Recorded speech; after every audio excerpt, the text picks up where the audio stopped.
I have with me Mr. Rajneesh Kumar, former chairman of the State Bank of India and the chairman of Bharat Pay. So thank you for joining here at the Money Control Startup Conclave. My first question to you, sir, what would be that one piece of advice that you would give entrepreneurs who are looking to enter the fintech space? No, my advice to them has always been that maintain your positive energy, your hunger for innovation, and provide solutions which consumers need in this country, and you are doing a wonderful job.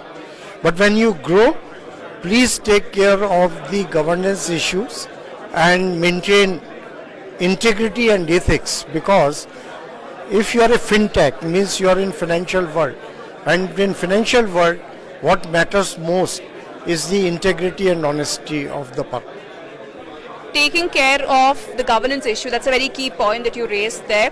Now, I'm going to ask you a couple of questions that are totally not related to your field of expertise. So, the biggest talking point on the internet is Threads. Yes? Threads, Yeah. the rival to Twitter. Have you joined Threads yet? No, not. I am not. So I'm not very active on social media. Rather, I am completely inactive as far as social media is concerned. Right, and we know that Elon Musk had challenged Zuckerberg for a cage fight. Who do you think is going to win? No, very difficult to say, because both of them have created companies which are great, and both are different type of personalities. So maybe both of them will succeed. If I were to ask you, name two Indian founders who should be in a cage fight that is going to happen in India. A hypothetical answer. Two Indian founders inside that cage. Who would be your choice? No, honestly, I don't have an idea about. You have to name two Indian founders. No, Who you think would be inside that cage? I can't think of because it's very. Just a friendly match. No, but I think in terms of Indian founders, and if you're talking about fintech space, so we know that Paytm is very big, and there are many founders who are, I couldn't say, girding up to give them a fight. So you're saying that. One, So you're saying that you'd like to see Mr. Vijay Shekhar Sharma inside that cage. yes, of course. And the second And person. maybe phone pay. Okay, great. And last question to you, sir. What was your last instruction or question on ChatGPT? And be honest about it. So no, because I am a travel buff. So most of the time, I ask it about the itinerary. If I want to visit, say for example, I am going to Paris. So my last question was that in 10 days, what to do in France. So most of the time, my questions to ChatGPT are around travel. Between Delhi and Bengaluru, which city has got a cooler startup culture? I would go for NCR.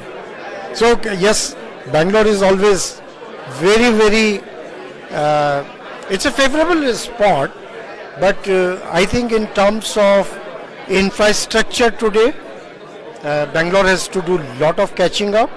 Intellectual capital, it is more in Bangalore than in NCR, and physical infrastructure, Bangalore unfortunately scores very poorly.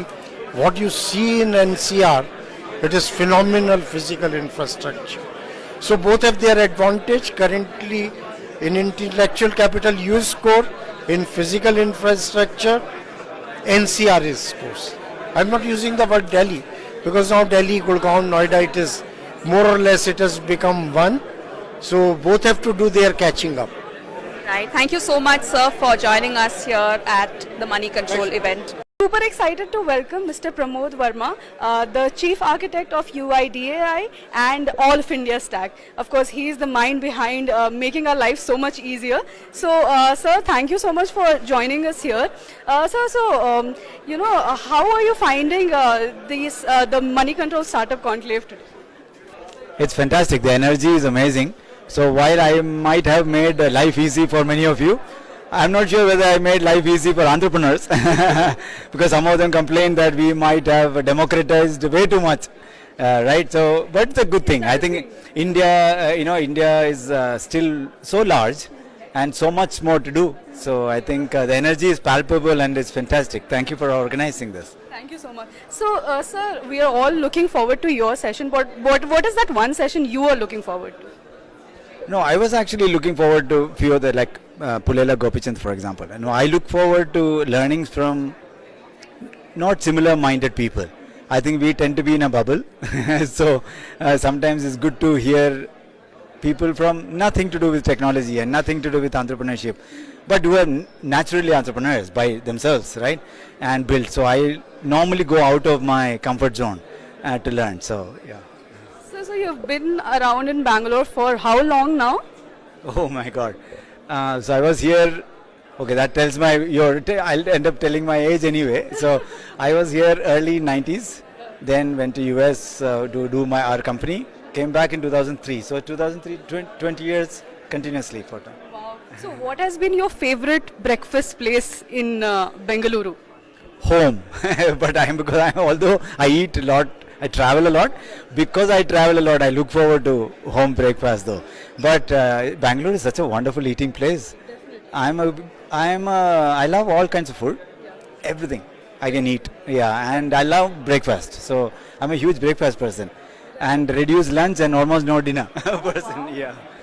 Yeah, but there's nothing like home food, right? Right. So, Especially if you are a traveler, especially right, of course. So, another thing that has been in the buzz right now is the Threads platform that has been, launched by Mark Zuckerberg. So, are you going to join it? Have you joined it already? Okay.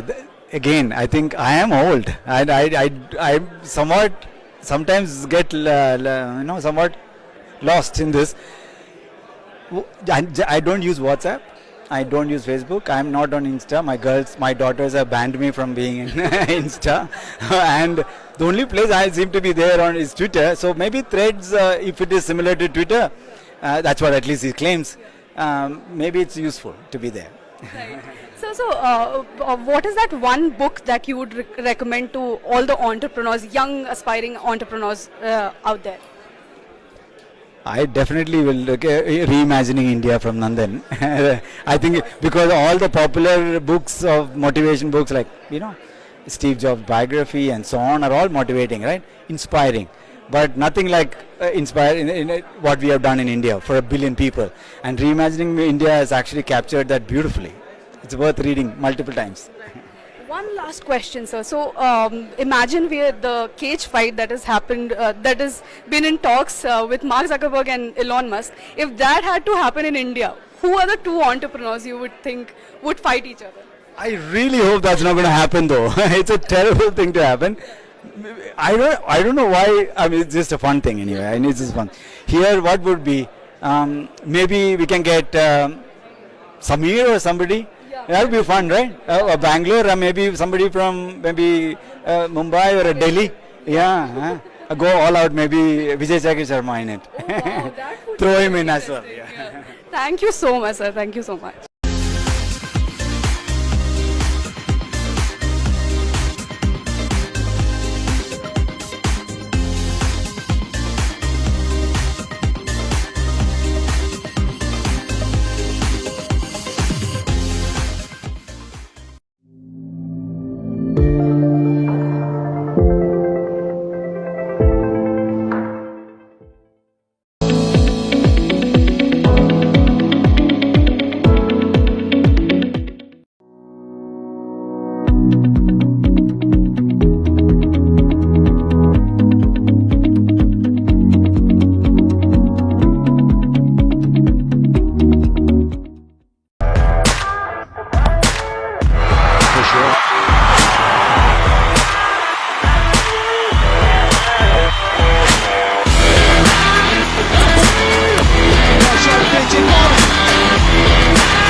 Hello, everyone. It's a matter of great pride, privilege, and honor for all of us alive today to be able to participate in the celebrations of the 75th Independence Day of our beloved country. All of us have seen the amount of progress India has made over the last 15-20 years after economic liberalization. What makes me particularly optimistic about our country going forward is that we have a strong, stable government which is also reformist. Now, that's a very unique, magical combination. We've seen governments which have strong but are misguided economically, ideologically. They're in our neighborhood, and we know where they went. On other occasions, there are governments that are weak. In any case, they can't do reforms, so they can't improve the lots of the lives of the people. So we are in that very unique combination, and that augurs wonderfully well for our country going forward. Furthermore, what is important is also the concept of economic reforms, globalization, liberalization, free markets, competition, and private unleashing private sector energies, promoting private sector, entrepreneurship, digital ecosystems. These have all become acceptable terms for a country, and that is really wonderful when we look ahead. Of course, the other very important thing India is doing is building massive digital highways in the form of UPI. The success, let me say, credit bureaus, mobile network, account aggregators, now ONDC. So all of these are wonderful things that will take, let me say, growth down and down the pyramid, and that will augur for a wonderfully inclusive growth in the country going forward in the next few years. And that is what we should really aspire for as we look ahead. So I hope, and I'm sure actually, that all of you will participate in this celebration of our great country. They say India will be a $8 trillion economy in 2030. I really can't wait to see the next 8 years. So thank you, everybody.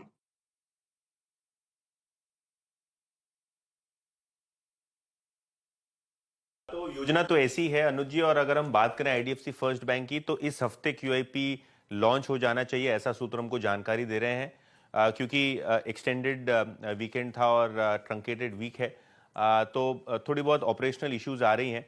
लेकिन जहां तक कि हमारा समझना है और हमारे सूत्र जो हमको समझा रहे हैं वो ये है कि विद इन 1 वीक ये क्यूआईपी लॉन्च होना चाहिए, और जल्द से जल्द मैनेजमेंट ये कोशिश कर रहा है कि अगले 24 घंटे में ये क्यूआईपी प्रोसेस लॉन्च हो जाए। ऑब्वियसली जहां तक कि फंड रेज का सवाल है, इनके पास रेजोल्यूशन है लगभग 3000 करोड़ रुपए रेज करने का। हालांकि जो इनिशियल फीडबैक है और जो इनिशियल फंड रिक्वायरमेंट है उसके हिसाब से 1500 से 2000 करोड़ तक जो है अभी तक जो है इंटरेस्ट आ चुके हैं डोमेस्टिक म्यूचुअल फंड्स के और एफआईआईज के। तो आईडीएफसी फर्स्ट बैंक का जहां तक कि सवाल है क्यूआईपी का, शायद अप टू 2000 करोड़ ये फंड रेज के द्वारा कंपनी रेज करना चाहती है।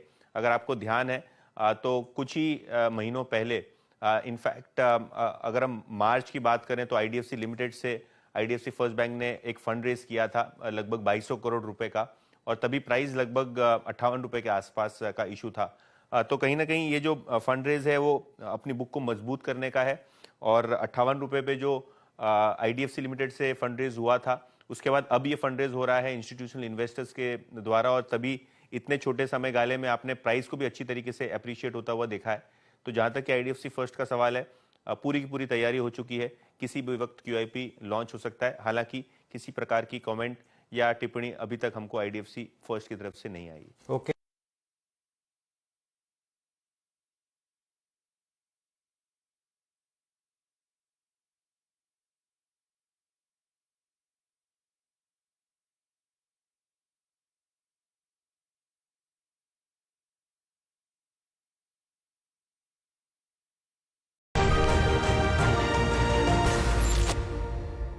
I think Assam, considering its location, considering our culture, considering our history, and considering our rich tradition, can actually leverage culture as a very strong driver of growth and a very strong driver of development.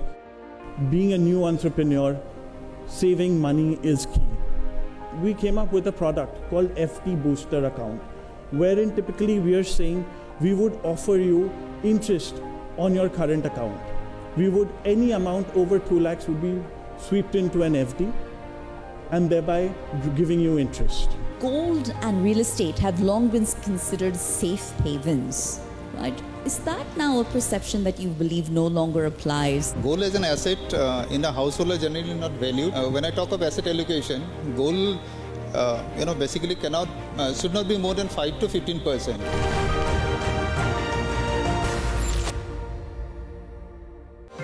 Presented by IDFC First Bank, always you first.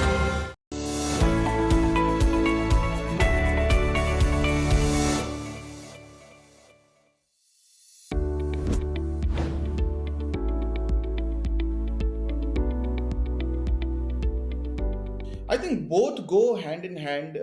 Everybody knows it's a very tough journey, right? Sometimes our founders are in a state of chicken and egg.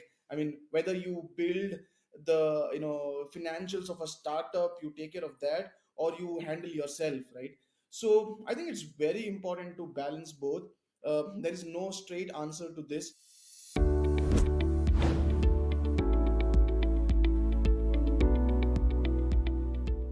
I think startup funding winter came as a very good, teacher, right?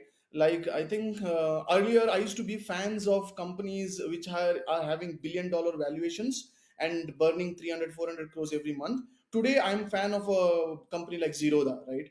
So all of us, without I think giving deeper thoughts, thought that fundraising is very cool, a billion-dollar valuation is very cool.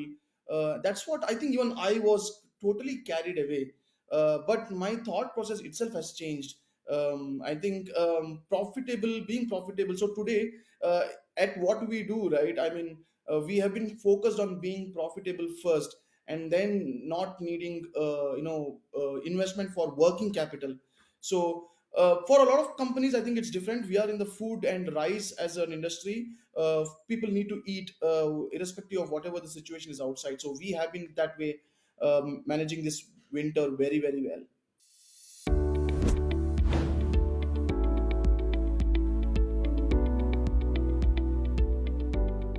The digital economy has been very interesting for us in particular. For example, today you don't see a farmer or a rice miller or a rice exporter or these small and medium businesses being available digitally for trade, right?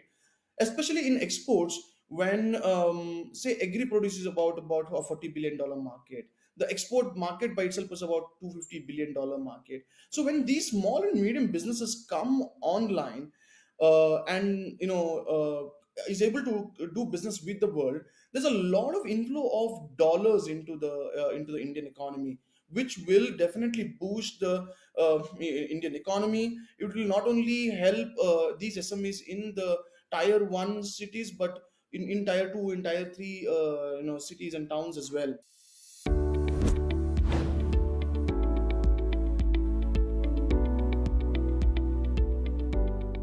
For a founder, it is the inspiration in his or her journey, right? Where you hardly try and see a light at the end of the tunnel, right?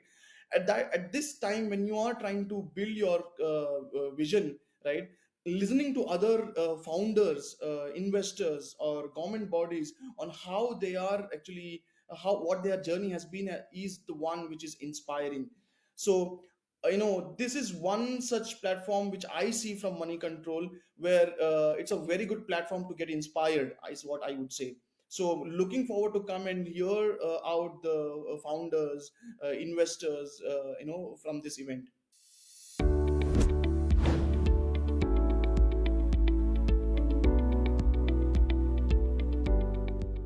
The one session I'm looking forward for very eagerly is the session with Nitin Kamath, Zerodha, right? A lot of startups, including us, look up to him as to how he changed the whole narrative of startups, fundraising, being profitable first, and then focusing on growth. So I'm very excited to listen to Nitin Kamath and the session of Zerodha at Money Control's event.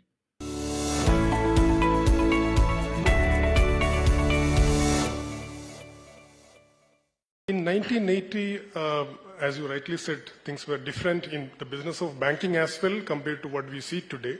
You have done 4 decades, so much has changed.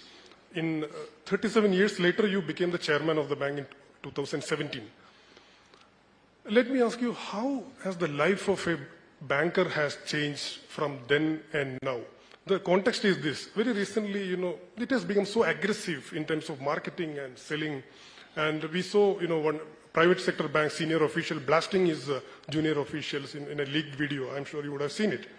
So, no, don't want to get into names, but the point of question is that how has the culture, the life of a banker, the pressure that one feels has changed between then and now? No, pressures are always there in any organization. The nature may change. Yeah. So when I joined in 1980, it was all manual system. So balancing the books itself was a big task. There was no cross-sell, that you have to sell insurance, you have to sell mutual fund or do this. There was the only target would ever be about deposit mobilization. In UP we have Jama, Sangrahan, Pakwada. I don't know, not many people will understand what does it mean. But deposit mobilization fortnight. So once in a year you do that. That is all your marketing effort. And balancing the books. That was the top priority. So you talked about shouting. So the culture, Indian culture, let me put it this way. So people don't mind it, this type of culture. If you're in USA, UK, Canada, you had it. This type of bullying. It will not be accepted and the employee will go to the court and say that I am being bullied. But in India, the working environment is always different. I'm not talking about whether it is good or bad, but at times there is no option but the bosses to take work. They have to take work at the work. So people will sit for 8 p.m., 10 p.m. to balance the books every week. Interest application, such a tedious exercise. So the nature was different. And as we progressed on computerization, those things became our past, and then came all this pressure for cross-selling. And sometimes employees feel not so good about it. Even sometimes customers also do not feel so good about it. But this is a culture, let me tell you, that public is still in catch-up mode.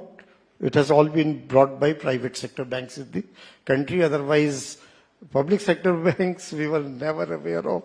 The word cross-sell, we learned much later, after 25 years, that there is something called cross-sell.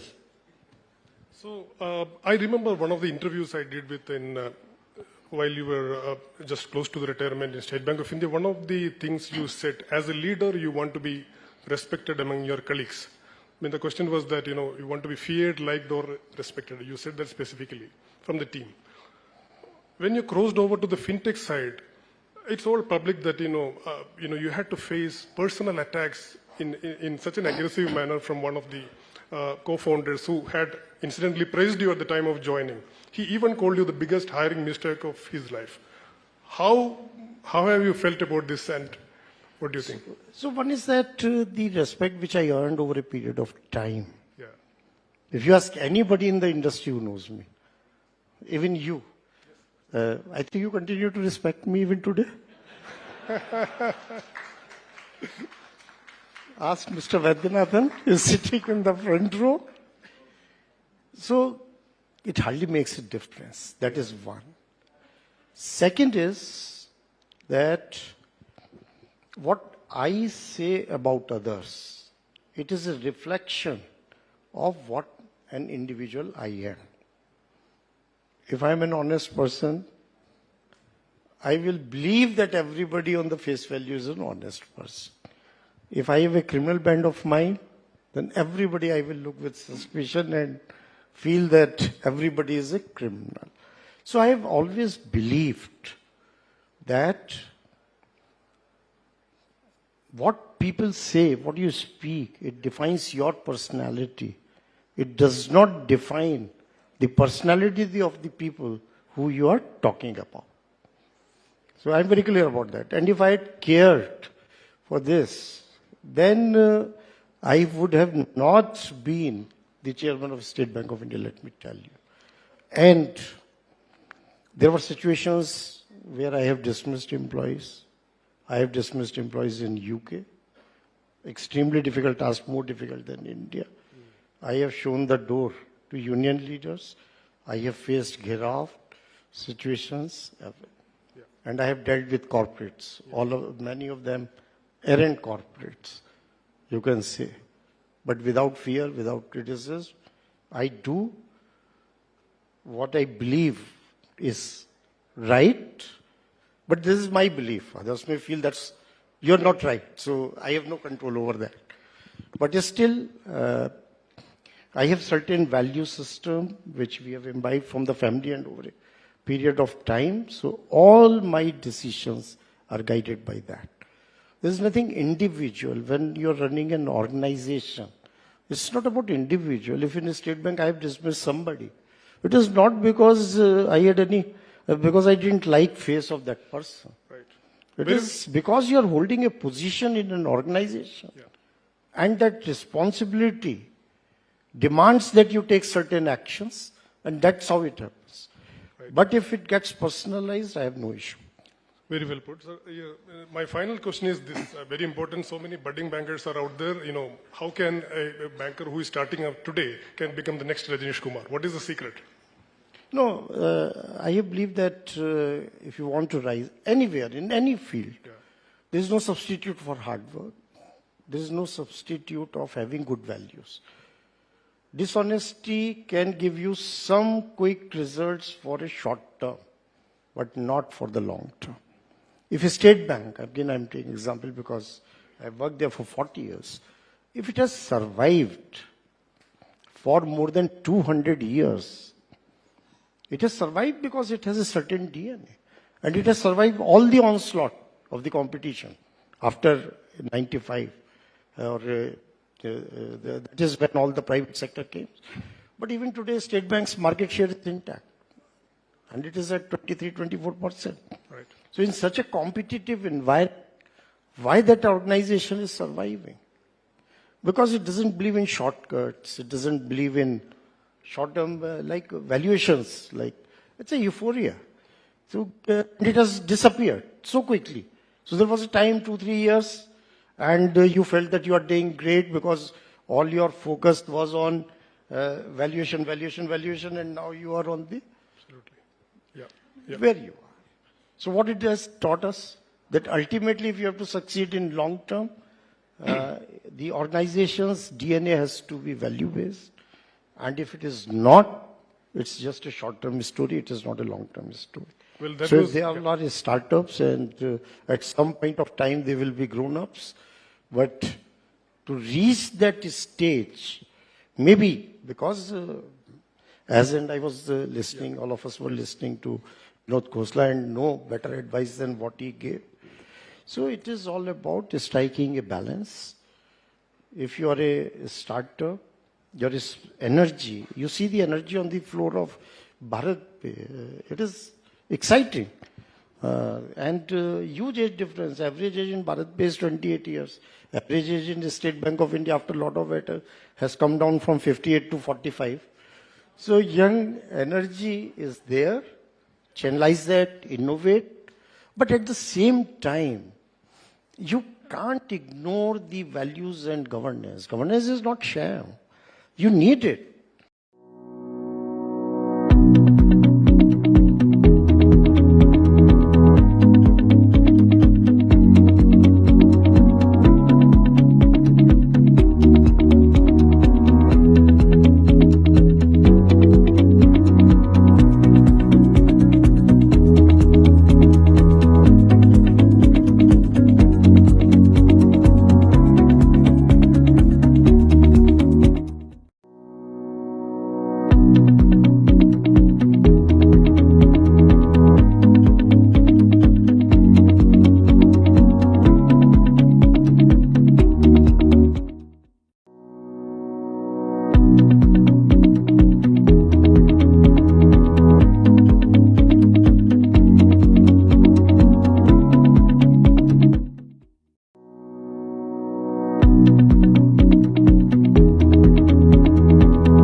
Before I come to your personal journey as as a banker, let me start with the theme of the conference. You've been a banker for four decades. Yes. You started as a PO, probationary officer in SBI, and you have worked across almost all verticals in State Bank before you crossing over to the fintech side.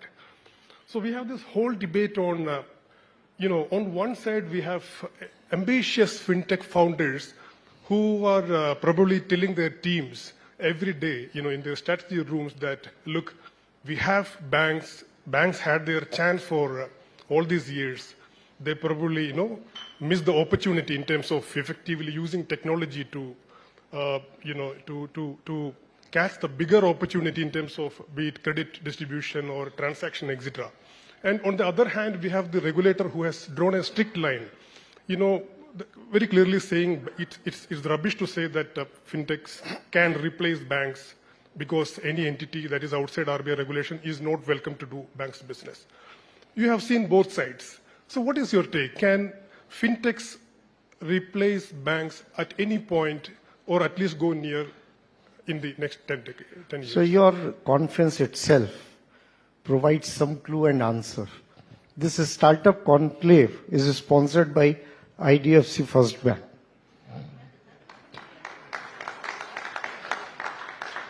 So this gives you a very clear answer that both are going to exist. They will compete, of course, and which is not a bad thing.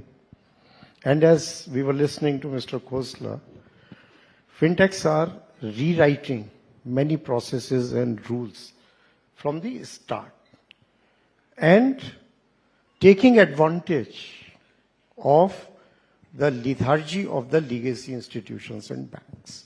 There is a certain amount of lethargy because of their size, because of their legacy processes. So that is what is leading to the growth of fintech, and there are so many examples, be it Paytm, BharatPe, Zerodha. So they are disruptors. They have disrupted.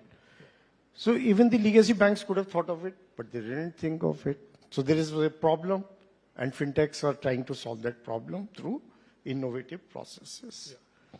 So when it comes to innovation, as fintechs, they are doing exceedingly well. When it comes to the confidence, and I'm talking about the financial system in particular, the banks and the legacy institutions, they have a certain advantage.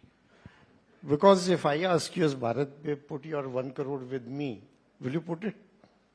But if Vaidyanathanji asks you, you will immediately put it. So still that difference is very there. But when it comes to payment, so either you will be using Paytm or BharatPe or PhonePe. Probably you may not be today using a bank's UPI system, although every bank has, but they have, because they are so security oriented that somewhere in the process, they have forgotten about customer convenience and what is called the ease of doing transactions. So there is a gap which fintechs are fulfilling, but over a period of time, banks will become more like fintech and maybe fintechs will become more like banks. So there will be convergence, maybe, but it is not that you will see tomorrow that you replace a State Bank or HDFC Bank or ICICI Bank or any bank in the country. So both have their place and both will coexist, they will compete. क्या आप जानते हैं कि IDFC first bank ने 1500 करोड़ रुपए raise किए हैं bond market से? जी हां, ये बॉन्ड्स हैं क्रिसल AA+ रेटिंग के, जिसका टेन्योर है 10 साल with a call option at the end of 5 years और इसका कूपन रेट है 8.40%. And the best part is ये इशू ओवर सब्सक्राइब्ड हुआ है और सारे के सारे बॉन्ड्स डोमेस्टिक इंस्टीट्यूशन इन्वेस्टर्स ने बाय किए हैं, जैसे कि insurance company, provident fund etcetera. इसी की वजह से आईडीएफसी के शेयर प्राइस 2.5% तक बढ़ गए थे. आपको बता दें कि आईडीएफसी का पैट यानी कि प्रॉफिट आफ्टर टैक्स 2437 करोड़ रहा था in financial year 2023 with a capital adequacy of 16.82% और बैंक के ग्रोस एनपीए थे 1.65% and net NPA was 0.55%. Information अच्छी लगी हो then follow Motilal Oswal and explore the world of digital investing. Investment in securities market are subject to market risks. Read all the related documents carefully before investing. क्या IDFC first bank का share 90 रुपए से 900 रुपए तक दूरी तय कर सकता है। क्या यह बैंक नेक्स्ट HDFC या ICICI जैसे बड़े बैंक बनने की ताकत रखता है? इस स्टॉक में इन्वेस्ट करना चाहिए या नहीं? आइए देखते हैं।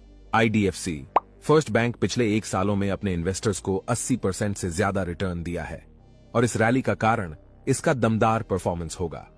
बैंक का प्रॉफिट पिछले 1 सालों में 1500% से बढ़ा है और वहीं NPS और प्रोविजनिंग कम हुए हैं, जो किसी भी बैंक के लिए बहुत अच्छा माना जाता है। सभी बैंक की सबसे इंपॉर्टेंट 2 पिलर होती है, loan and deposit.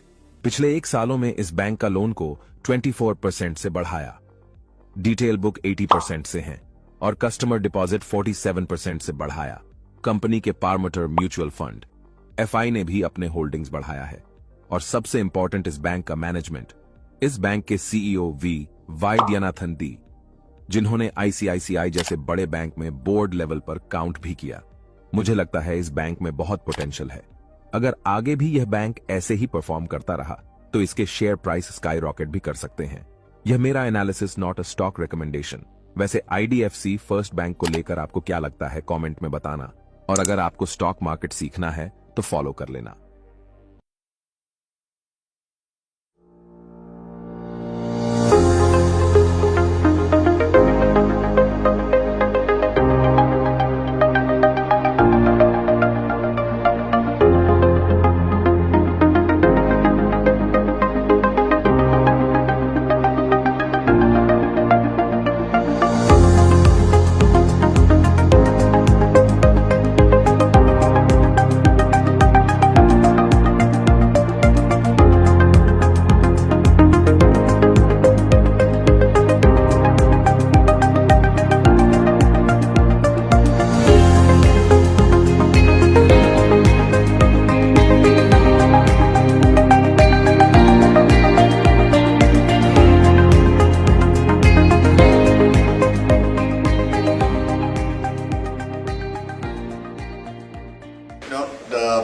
This unique relationship between HPCL and IDFC First Bank is just building on the kind of trust that we have amongst each other, and I genuinely believe that HP Pay, FASTag will combine, make this one-and-one power into a much stronger proposition for our customers, and we create a very unique position in the marketplace when it comes to payments, especially in the digital payment era. So as a bank, we are very committed, and HPCL will find us as equal and worthy partners in every step of the way. Congratulations to both our teams of IDFC First and HPCL on this association that we are basically building on our association. We were the first ones, both of us collaborated, and we are the first ones to launch FASTag for fuel payments way back in September 20. And this today for commercial vehicles, today we are now integrated this into our HP Pay app and enabling it easy for the retail customers also to transact. HP Pay is our fuel app, which fuel payments app, which is the user experience on this app is so good that it makes it very easy for the customer to transact at HPCL fuel outlets in a contactless way and using multiple payment options that we have, including our HP Pay wallet. So this association with IDFC Bank we treasure a lot, and we want to build on it and various friends, and we want to congratulate IDFC Bank for being, I think, the largest market player in commercial vehicle segment for FASTag, and they've also, I'm informed that they've recently won a 450 toll booths for you, so that's going to be another huge this thing. And congratulations to both of us, and let's build on this in a big way. Thanks.